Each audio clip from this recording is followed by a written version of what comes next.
छात्र छात्राओं, Tiwari competition point की ऑफलाइन क्लासेस चालू हो चुकी हैं और यूट्यूब चैनल पर आपका हार्दिक स्वागत है। मैं प्रोफेसर राजकुमार तिवाड़ी आज आपके लिए चौहान वंश की उत्पत्ति और इसकी शाखाओं के बारे में बताऊंगा पहले, और सेकंड वीडियो में पृथ्वीराज चौहान और संयुक्ता की प्रेम कथा के बारे में बताएंगे। आप अधिक से अधिक इस वीडियो का अध्ययन करें, आरएस लेवल तक का मैटर है, और शेयर करें, लाइक करें, कमेंट करें अधिक से अधिक। तो देखो, चौहानों की बात करते हैं हम।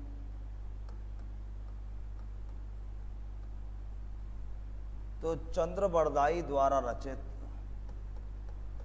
चंद्रबरदाई द्वारा रचित पृथ्वीराज रासों के अनुसार, पृथ्वीराज रासों के अनुसार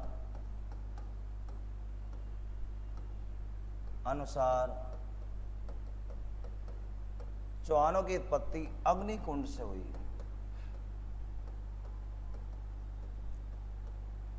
चंद्रबरदाई जो पृथ्वीराज रासों में चौहानों की उत्पत्ति अग्निकुंड से बताता है, कहता है कि अग्निकुंड से 4 व्यक्ति प्रकट हुए थे, जिसमें प्रतिहार, परमार,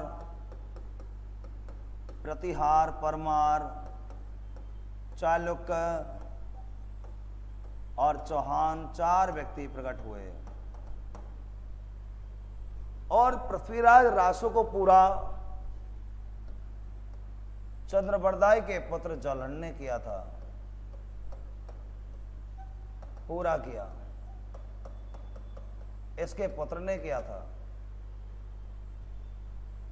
पृथ्वीराज रासों में लगभग 1 लाख सर्ग हैं, 1 लाख सर्ग माने जाते हैं पृथ्वीराज रासों में। तो चंद्रबरदाई इनकी उत्पत्ति अग्निकुंड से बताता है। बिजोलिया शिलालेख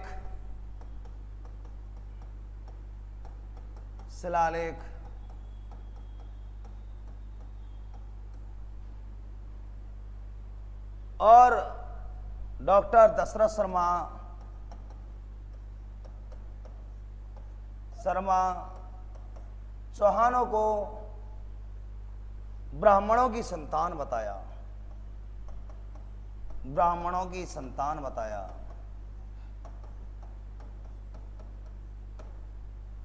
ये कहता है बिजोलिया शिलालेख कहता है। डॉक्टर रोमिला थापर चौहानों को वैश्यों की संतान बताता है। रोमिला थापर कहती है कि चौहान राजा वैश्य बनियाओं की संतान थे। कर्नल जेम्स टॉड विदेशियों से बताता है उत्पत्ति, और जिसमें कहता है कि हुनो और इसलियन जो मध्य एशिया से आए थे वो विदेशी चौहान थे, ये कहता है जेम्स टॉड।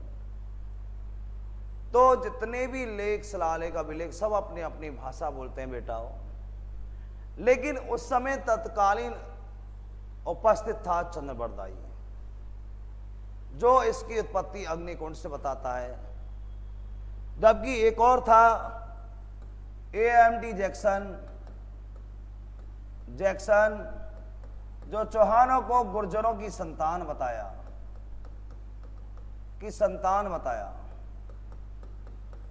कहता है कि चौहान गुर्जर थे। AMT जैक्सन कहता है इस बात को। तो सब अलग अलग कहते हैं, लेकिन आपको अगर एग्जाम में आ जाए इनमें से कौन सा मत, तो सबके मत अपने आप कर दोगे, लेकिन सत्यतात्मक रूप माना गया सद्य चंद्रबरदाई द्वारा रचित पृथ्वीराज रासों के अनुसार चौहानों की उत्पत्ति अग्निकुंड से हुई, और ये सूर्यवंशी थे। कौन? चौहान राजा, राजपूत माने गए। अब बात आती है इनकी, यहां से हमने पढ़ा भी, और देखो मेरी बात सुने, यहां से हमने पढ़ा भी इनके बारे में। तो देखें इधर कि चौहान अग्निकुंड से 4 व्यक्ति प्रकट हुए थे, प्रतिहार, परमार, चालुक और चौहान। और प्रारंभ में ये जांगल प्रदेश आकर बसे थे, और जांगल प्रदेश किसका प्राचीन नाम था? बीकानेर का प्राचीन नाम माना गया। और जांगल प्रदेश की राजधानी थी आई छत्रपुर। आई छत्रपुर जो नागौर का प्राचीन नाम था। तो प्रारंभ में अब देखा जाए तो यहां पर सावर में वासुदेव चौहान ने चौहान वंश की नींव रखी, और एक शाखा बनी थी नाडौल में जिसकी नींव रखी थी लक्ष्मण सिंह ने, और ये नींव रखी 960 ईस्वी को रखी थी लक्ष्मण ने। इधर सावर के चौहानों जो थे उसमें रणथंभौर में सास नींव रखी है गोविंद राज ने, जो पृथ्वीराज का पुत्र था, तृतीय का पुत्र था। अभी हम कहानी समझेंगे, लेकिन शाखाओं के बारे में बता देता हूं कौन कौन सी शाखा कहां से बटी है। तो सावर की रणथंभौर में आके बसी, और नाडौल की शाखा सरोई और बूंदी में जाके बसी। नाडौल शाखा सरोई में लुम्बा ने नींव रखी है इसकी, और बूंदी में देवी सिंह हाड़ा ने नींव रखी है। और बूंदी की शाखा बसी कोटा में, और कोटा में संस्थापक हुआ था माधव सिंह हुआ था, कोटा में संस्थापक। और कोटा के से ही स्थापित हुई झालावाड़, जो जालम सिंह हाड़ा के नाम से प्रसिद्ध हुए थे। हाड़ा जो भी चौहान माने गए हैं। इधर सरोई के लंबा की 2 शाखा बट गई, जालौर में कीर्तिपाल और सिवाड़ा में शीतल देव इसकी स्थापना करता है। तो अपन ने अभी बताया आपको, तो ये चौहान राजा अग्निकुंड से उत्पन्न हुए। सावर में सबसे पहले इसकी स्थापना होती है। कहाँ होती है इसकी स्थापना? सबसे पहले सावर में होती है। और सावर में स्थापना करता है कौन इसकी? वासुदेव चौहान करता है। कब करता है? 551 ईस्वी को करता है। उसके बाद सब शाखाएं अलग अलग बढ़ जाती हैं इनकी। इधर वासुदेव चौहान ने इसकी नींव रखी है 551 ईस्वी को। चौहान वंश के संस्थापक वासुदेव चौहान थे, जिन्होंने 551 ईस्वी को चौहान वंश की नींव रखी थी। कहां? सावर में रखी थी। सावर में वासुदेव चौहान ने चौहान वंश की नींव रखी थी, और इन्होंने अपनी पहली राजधानी बनाई थी, फर्स्ट राजधानी आई छत्रपुर, अही छत्रपुर बनाई, जो नागौर का प्राचीन नाम था बेटा। चौहान वंश की प्रारंभिक राजधानी कौन सी थी? आई छत्रपुर थी। इन्हें इतिहास में याज्ञ पुरुष कहा गया, और इन्हें सवालख भी कहा गया। सवालख का अर्थ होता है 1.25 लाख गांवों के समूह का अधिकारी कहा गया इसको। किसको कहा गया बेटा? वासुदेव चौहान को कहा गया, सवालख कहा गया था। और इसने सावर में शाकंभरी माता का मंदिर बनवाया, जो अजमेर के चौहानों की कुलदेवी मानी गई है। अजमेर के चौहानों की कुलदेवी कौन है? शाकंभरी माता है, जिसका निर्माण करवाया था कौन है? वासुदेव चौहान ने करवाया था। वासुदेव चौहान का पुत्र, इसका पुत्र था सामंतराज। वासुदेव का पुत्र सामंतराज था बेटा। इधर सामंतराज का पुत्र था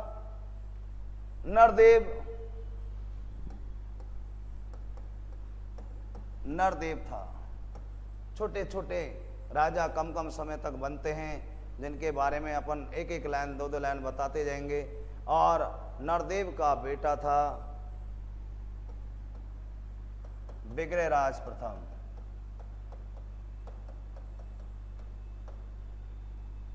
और विग्रहराज प्रथम का पुत्र था चंदनराज। प्रश्न इंपॉर्टेंट बनता है इसका, आरएस की एग्जाम में आ चुका था। चंदन राज की पत्नी का नाम था रानी रुद्रानी।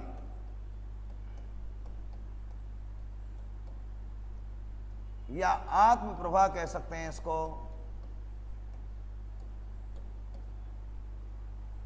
जो पुष्कर झील में, पुष्कर में 1000 दीपक अर्पित करती थी प्रतिदिन। रानी रुद्रानी या आत्मप्रभा पुष्कर झील में 1000 दीपक अर्पित करती थी। लेकिन वर्तमान में कौन सी झील है दीपदानों के लिए प्रसिद्ध है? आपको ये क्वेश्चन आ जाए तो दीपदानों के लिए वर्तमान में कौन सी झील है? कोयलात झील प्रसिद्ध है। कोयलात झील कहां पर है? बीकानेर में है। इधर चंदन राज का बेटा, चंदन राज के बाद राजा बनता है गोपेंद्र राज। गोपेंद्र राज बनता है राजा। और गोपेंद्र राज का पुत्र था दुर्लभ राज प्रथम।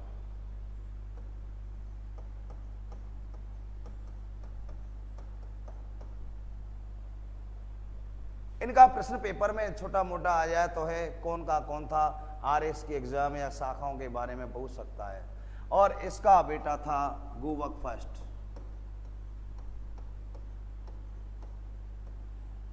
और गुबक फर्स्ट का क्वेश्चन एग्जाम में बनता ही है कि गुबक फर्स्ट ने सीकर के रेवासा में, सीकर के रेवासा में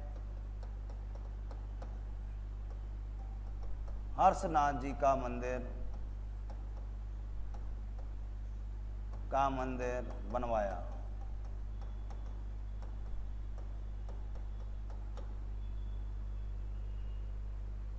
तो हर्षनाथ जी का मंदिर सीकर के रेवासा में कौन बनवाया था? तो बेटा वो बनवाया था, गुबक फर्स्ट ने बनवाया था। ये ध्यान रखने की बात है गुबक फर्स्ट के बारे में। इधर गुबक फर्स्ट के बाद राजा बनता है चंदन राज द्वितीय। द्वितीय बनता है। और चंदन राज द्वितीय के बाद राजा बनता है गुबक सेकंड।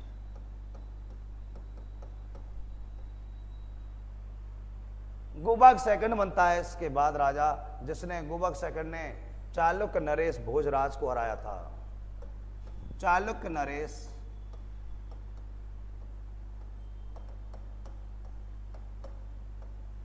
भोजराज को हराया था।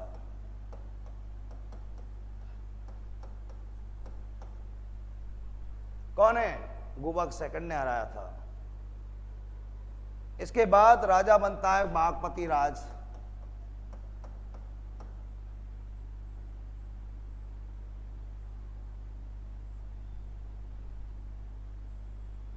बागपति राज।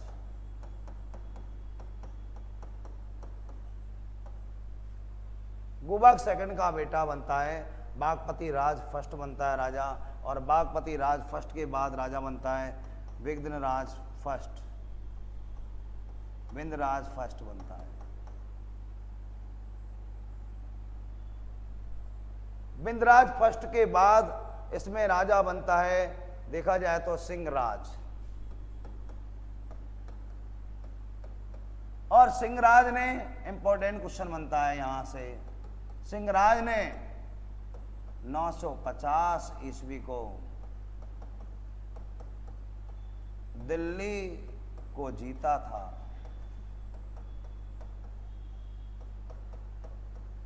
जिसे दिल्ली जीती थी। क्वेश्चन बन जाता है एग्जाम के अंदर सिंहराज के बारे में। इसे इतिहास में सिंहट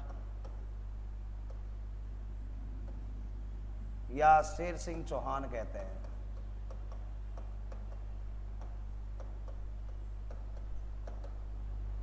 इतिहास में सिंहट को शेर सिंह चौहान के नाम से जाना गया। सिंहट कह सकते हैं इसको या शेर सिंह चौहान कह सकते हैं इसको। 950 ईस्वी को इसने दिल्ली को जीता था। दिल्ली में उस समय तोमर राजाओं का शासन था। तोमरों को हरा दिया। इसके बाद विग्रहराज सेकंड बना।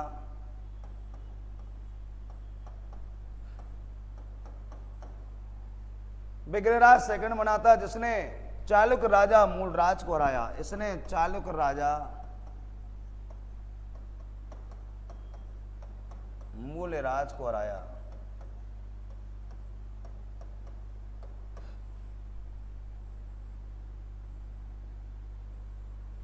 विग्रहराज सेकंड ने किसको हराया था? चालुक्य राजा मूलराज सेकंड को हराया था। और उसके बाद राजा बनता है दुर्लभराज सेकंड।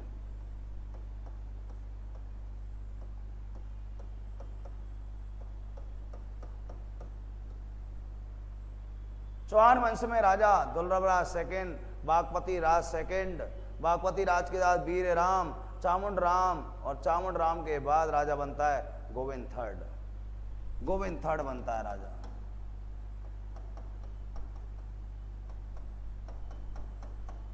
बहुत राजा हैं इसके अंतर्गत, जिसने वीर हठट की उपाधि धारण की।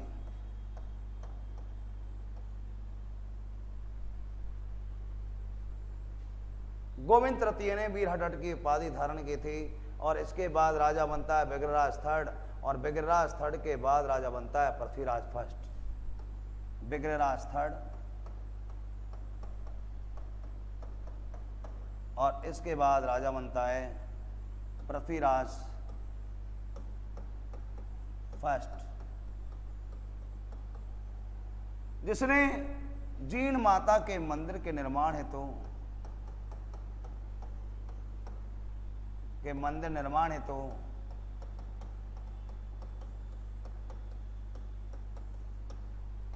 धन राशि सहायता दी थी।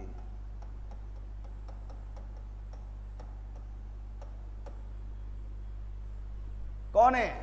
पृथ्वीराज फर्स्ट ने। पृथ्वीराज फर्स्ट ने जीण माता के मंदिर के निर्माण हेतु सहायता दी थी। और पृथ्वीराज फर्स्ट के बाद राजा बनता है अजय राज।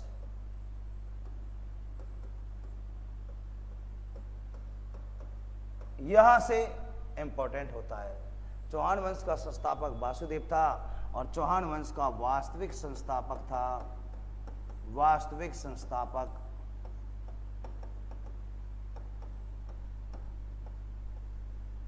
अजय राज, जिसने 1113 ईस्वी को अजमेर शहर बसाया और अजमेरो दुर्ग की स्थापना की।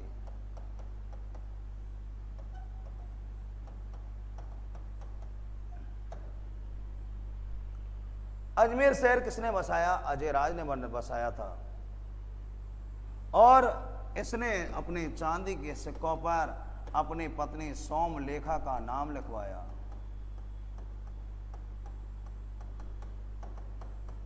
सिक्कों पर।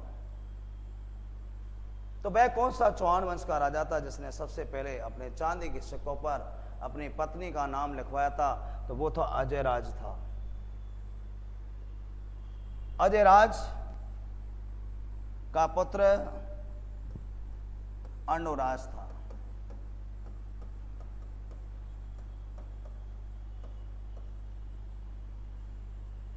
अर्णोराज जिसके 4 बेटा थे, जगदेव, विग्रहराज सेकंड,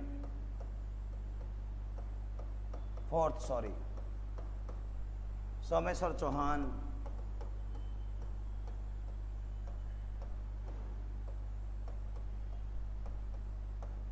अपर गांगे।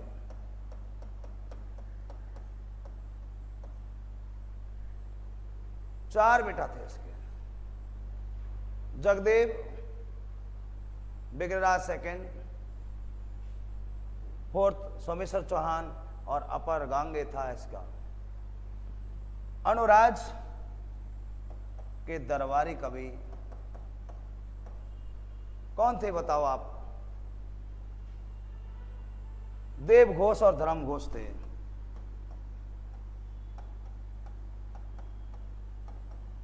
धर्म घोष थे। और अनुराज ने 1136 ईस्वी को तुर्कियों को हराया एवं उस रक्त को साफ करने के लिए रक्त को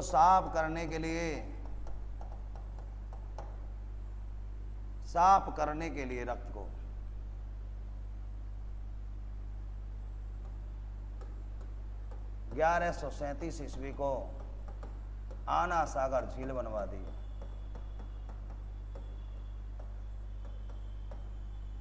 आना सागर झील का निर्माण किसने करवाया था? अनुराज ने करवाया था। अनुराज जिसकी पत्नी का नाम था कांचन देवी था, जिसने पुष्कर में बराह भगवान का मंदिर बनवाया।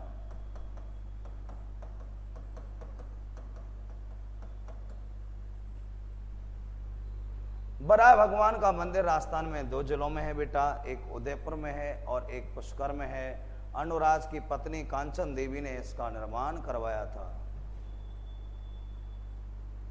आना सागर झील के किनारे आपको पता है शाहजहां ने संगमरमर की 12 दरी बनवाई थी और जहांगीर ने इसके किनारे दौलत बाग बनवाया था, जिसे आजकल हम सुभाष उद्यान कहते हैं।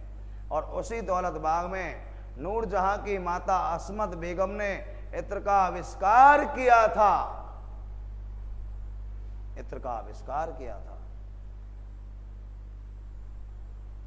क्लियर? अनुराज की हत्या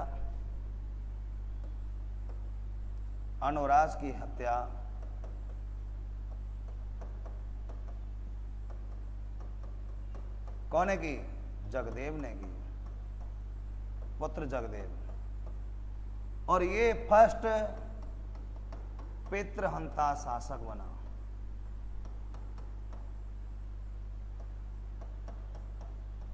प्रश्न आ जाए आपको, चौहान वंश का पहला पितृहंता शासक कौन था? तो क्या करोगे? जगदेव बना था। 1150 से 1153 तक राजा रहा जगदेव। लेकिन जगदेव को अधिक समय तक राजा स्वीकार नहीं किया और जब जगदेव को राजा स्वीकार नहीं किया तो राजा बन गया यहां पर विग्रहराज चतुर्थ बन गया। विग्रहराज चतुर्थ राजा बन गए यहां पर 1153 से 1163 ईस्वी तक। इसे बीसल देव के नाम से जाना गया बेटाओ। इसके युग को चौहान वंश का स्वर्णिम युग कहते हैं। चौहान वंश का स्वर्ण युग कहते हैं। किसको कहते हैं? विग्रहराज सेकंड के काल को कहते हैं। विग्रहराज चतुर्थ ने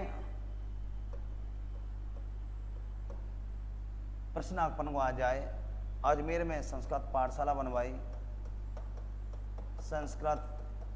बनवाई जिसको कुतुबुद्दीन ऐबक ने तुड़वाकर 2.5 दिन का झोंपड़ा बनवा दिया। कौन है? कुतुबुद्दीन ऐबक ने।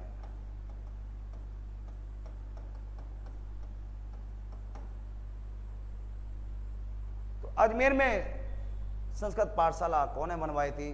तो उत्तर होगा विग्रहराज सेकंड ने बनवाई थी, जिसको कुतुबुद्दीन ऐबक ने तुड़वाकर 2.5 दिन का झोंपड़ा बनवा दिया था।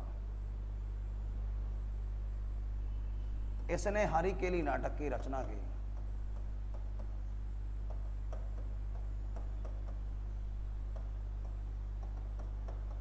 जिसमें कहते हैं शिव और अर्जुन के युद्ध का वर्णन है। और यह युद्ध क्यों होना चाहता था? वज्र के कारण, इंद्र के वज्र के कारण युद्ध छिड़ता। अर्जुन चाहता था कि वज्र मुझे मिल जाए। एक प्रश्न आ जाए, 2.5 दिन के झोंपड़े में किसका उर्स लगता है? तो पंजाब साय का उर्स लगता है 2.5 दिन के झोंपड़े में। और 2.5 दिन का झोंपड़ा 16 खंभों पर बना हुआ है। 16 खंभों पर बना हुआ है और पंजाब साय का उर्स लगता है।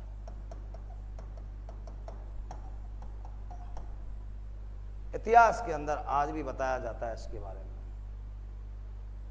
विग्रहराज चतुर्थ ने लाहौर के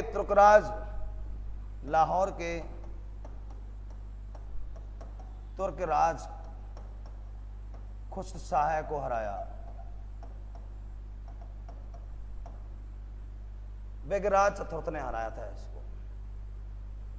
विग्रहराज चतुर्थ का दरबारी कवि सोमदेव था जिसने ललित विग्रहराज की रचना की।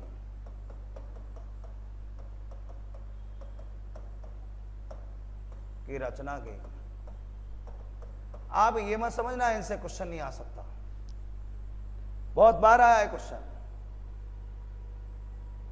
विग्रहराज ने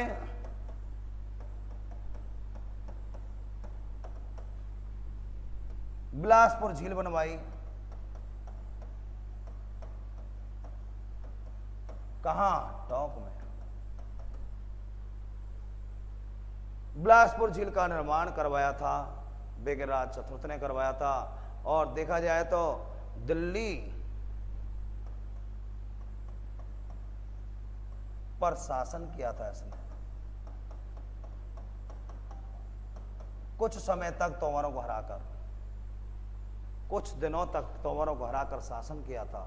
पृथ्वीराज तो बाद में बनता है। अपन को आ जाए चौहान वंश का पहला राजा कौन था जिसने दिल्ली को जीता? तो सिंहराज। चौहान वंश का पहला राजा कौन था जिसने दिल्ली पर शासन किया? विग्रहराज चतुर्थ। चौहान वंश का कौन सा राजा था जिसने सबसे ज्यादा शासन किया? पृथ्वीराज तृतीय। दिल्ली पर सबसे ज्यादा शासन किया था। और विग्रहराज चतुर्थ को कवि बांधव की उपाधि मिली। ये भी उपाधि मिली इसको कहा गया क्योंकि कवियों का आश्रय दाता था। कौन? विग्रहराज चतुर्थ कवियों का आश्रय दाता माना जाता है। इतिहास के अंतर्गत कहते हैं कि कवियों को सबसे ज्यादा आश्रय देने वाला राजा हुआ था ये। अब यहां पर विग्रहराज चतुर्थ के बाद राजा बनता है। विग्रहराज चतुर्थ के बाद राजा बन जाता है अपर गांगे, और अपर गांगे को राज्य गद्दी से हटा देता है जगदेव का पुत्र पृथ्वीराज सेकंड हटा देता है। और पृथ्वीराज सेकंड जो जगदेव का पुत्र था,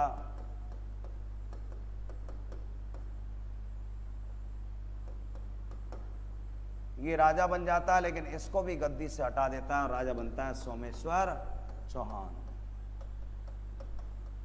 जिसके बारे में अपन अगली वीडियो में पढ़ेंगे। सोमेश्वर चौहान और पृथ्वीराज तृतीय के बारे में। वीडियो को लाइक सब्सक्राइब जरूर करें, अवश्य करें, पढ़ें, अध्ययन करें। RS लेवल की वीडियो थी बेटा, ये ध्यान रखना। Thank you so much.